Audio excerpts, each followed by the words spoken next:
So hi guys, long time no tutorial. So ayan, may tanong ko si Kuya Dennis Zolita.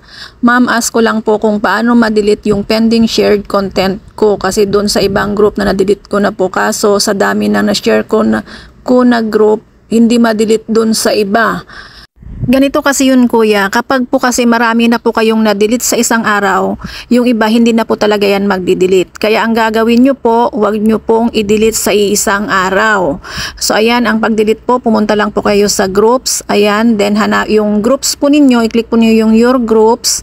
Ayan, then yung other, kasi yung group you manage, yung nandun ka, ikaw admin ka doon. Yung other, Diyan ka po magde-delete kasi diyan mismo yung mga napipending post, yung mga hindi na-approve. Ayan, maghahanap po tayo ng, meron po akong mga na-share na hindi po na-approve, na pending. So, ayan, click mo yung tatlong dot, then yung tatlong guhit ay tuldok sa taas, then manage your content. So, ayan guys, may makikita kang pending post ko dyan na 8. So ayan, i-click mo lang po yan, isi-see all mo lang, then i-delete mo na isa-isa. Ayun nga lang po, kapag sa isang araw is nakarami ka na, hindi na po talaga yan magdi-delete. Kailangan limit lang din po. Kagaya din po ng pag-share, limit lang po yung gagawin natin.